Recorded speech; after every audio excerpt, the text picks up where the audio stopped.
All right, everybody, good afternoon. Now it's time to take a look at Jerrick Reed as a player. And this one's going to probably be the toughest of all these evaluations because there's a lot less information to go on. There's there is tape, there is video footage of him playing, but it's not nearly as accessible as tape on pretty much any other player that we drafted. New Mexico does not find themselves on TV that often, and those games are just going to be of a lower priority to the world at large than videos of teams like Georgia or Alabama or even a team like an LSU.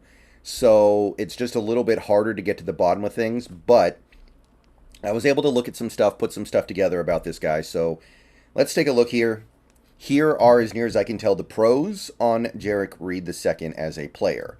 He's good in man coverage. He's good at shadowing receivers when he's in those situations. That's one thing that you notice when he's working from the slot. They put him in these man coverage situations, and he does well in them.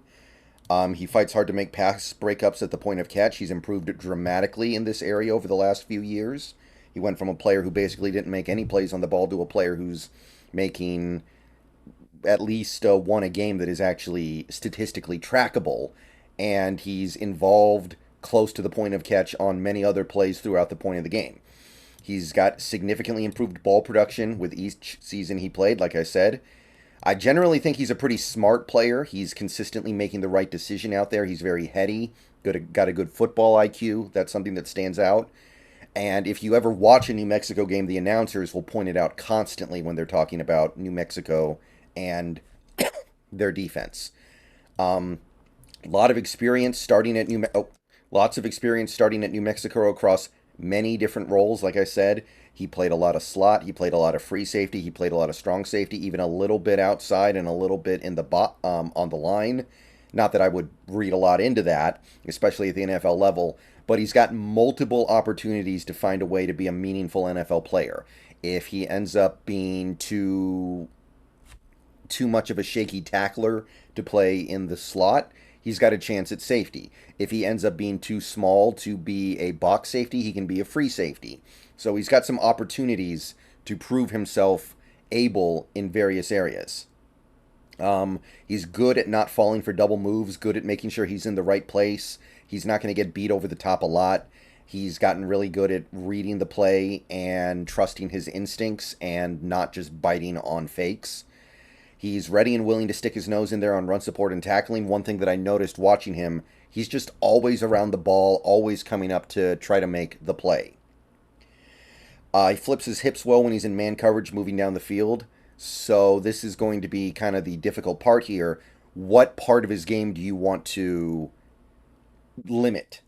What part of his game do you want to put on feature? Like, do you want him playing slot corner and putting his man coverage skills on display and then risk his lackluster tackling, maybe costing you some plays over the middle, like running plays where he's trying to get involved as a tackler and he just can't make the tackle because he's just misses way too many? Or do you want to play him as a safety so you're getting somebody who doesn't need to tackle as much if he's like a free safety because that's the last line of defense, but you're also depriving yourself of getting the man coverage value out of him if he's just going to act as the last line? That's going to be the hard part in figuring out how we want to utilize Jerrick Reed, in my opinion.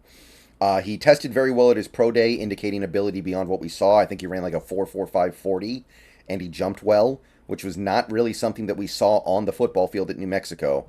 So if he actually is a really good athlete, that's great.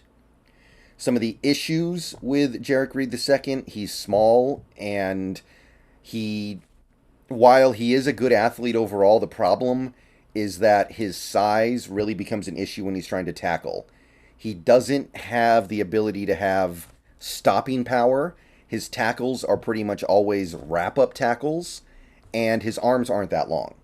So he misses a lot of tackles because it's not like a Cam Chancellor thing. Cam Chancellor could just go lay the wood on somebody and it would be a tackle because he would hit him so hard. It would just stop him in his tracks and put him down. This guy can't do that. He needs to wrap up because he can't hit that hard, but wrapping up is hard when you don't have long arms. So you put that all together, you do have a guy who's going to miss tackles. which is why his role in the NFL may end up as a free safety where tackling doesn't matter nearly as much. That being said, his best asset, in my opinion, like I said, is his abilities in man coverage. So I look at that and I go, are you better as a slot? Are you better as it's just really hard to figure all this stuff out. I'm sure this coaching staff has a plan here. I'm sure they have some idea of how they're actually going to use him, but he may end up only being able to truly make positive defensive impacts as a slot cornerback, which is going to leave you wanting in the run defense and tackling area of your secondary. So again, free safety, you can kind of disguise that, you can hide that, but then you're losing his man coverage abilities. So I don't know. This is the thing that I've been trying to wrap my head around when trying to come up with a long-term plan for this guy as a part of this defense. He is suspect in the last line of defense against running plays because he doesn't play as fast as he tested. It seems like a lot of the plays where he takes a bad angle and he ends up getting blown by because he just doesn't have the speed to cut off the play. So even on that level, you're dealing with a little bit of a problem. He's very physical in coverage, and in the NFL, he's going to get a lot of penalties thrown on him. He has to learn how to ease off of that.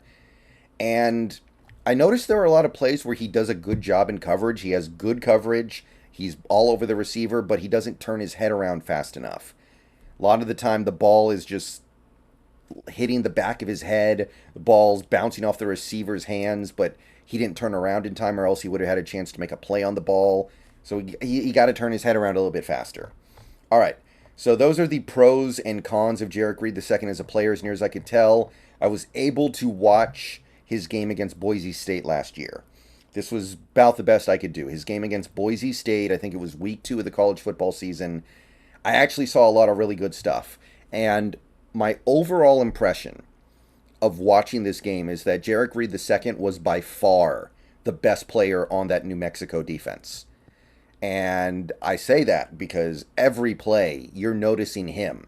It's kind of like watching a basketball game. And if you don't know who any of the players are, a lot of games, it might just be like a little bit confusing to you. But there are those games. You're watching the basketball game. You try to figure out, okay, who's the best player? There are certain players who are quickly going to make themselves known that they're the man. If you're watching a game with prime LeBron back in the day, you're going to figure out that he's the best player on the court quickly, even if you can't see any of their names and you don't recognize any of them, right? Guys like Kareem Abdul-Jabbar, you're going to notice that they're the best player on the team, on the court, because they're so much bigger and everything's running through them offensively. So Jerrick Reed II was like that for the New Mexico defense. Every play, he's popping off the screen as somebody doing something positive, and he's always fighting to get involved in every play. Now, with that comes the unfortunate reality of his team not being that good. And watching this game was a painful experience because I couldn't find like the game trimmed down, so I actually had to watch the whole game start to finish. And the New Mexico offense was beyond atrocious. They couldn't do anything.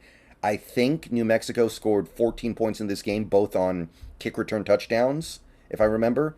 So, yeah, it was not a fun experience, and you can really see how, unfortunately, Jerrick Reed does the best that he can on defense, and the New Mexico defense overall plays okay, but it just doesn't matter because that offense is really, really bad. But to zoom in particular on a couple of game notes that I had, the very first play of the game, there was a screenplay, I think out to a receiver. It was like almost like a bubble screen, and he triggered down on it so quickly, blew past the blocker, and made the tackle for loss. So right away, he's popping off the screen. A lot of plays where he's the deep safety, he's off screen, you can't even see him, and then Boise State runs the ball, and he's just sprinting up there to make a play on the back. Great stuff. So a lot of cool stuff like that. He's moving around a lot pre-snap. Seems like he's trying to confuse the offense on where he ends up. He's like, I'm in the slot. Okay, I'm backing up to safety. I'm going back up to the slot. Da-da-da-da-da-da. So he's all over the place for that defense. On pretty much every play, it feels like he's either making the tackle or he's around the tackle. Like, there are never any plays where he just stops running because he's like, oh, they got it. I don't need to be over there. I don't need to run over there. We're good. Like, no, he's always making sure he's at least putting himself in a position to make a play if a play needs to be made. Very high motor. There was a deep shot on him when he was in man coverage from the slot. Hung with the receiver well, forced it incomplete. A perfect throw probably would have beaten him, but he had good coverage. There was an outside run where he triggered downhill really well again, blew past blockers to make a tackle for loss. So it just seems like this guy's winning because he's just trying so much harder than most players that you see from snap to snap. Like every snap, his motor's just going. I see him playing zone coverage and man coverage. He seems fairly comfortable in both. There are a lot of plays where he just sits back deep and follows the quarterback's eyes. Doesn't get targeted in coverage all that much overall.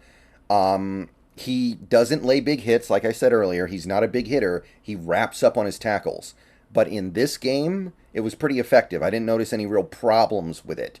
He was able to wrap up efficiently and effectively and get the job done. Late in the game, when New Mexico's defense was probably just dead tired because their offense was so bad, some stuff started to go wrong. He got a face mask penalty. I think it was an accident, but grabbed the running back's face mask when he was trying to bring him down. There was a play late in the third where he was coming up in run support and he tripped and he fell down right in front of the running back and allowed a big run because of it. He allowed a 2-yard completion in the flats in the red zone to the tight end. He forced an interception on a play where he came up on the blitz and blasted through the running back. I was actually pretty impressed. He just blew the pass blocking running back off his spot. Late in the game, he did give up a late touchdown on a QB rollout, got beat to the outside by the tight end. However, the tight end ended up dropping the touchdown, so it got overturned on review. That was basically about it from this game. So a lot of good stuff, a lot of encouraging stuff, and he stood out to me. All right, one more rookie to get through. We're going to do that tomorrow. Hope to see you guys then. Go Hawks.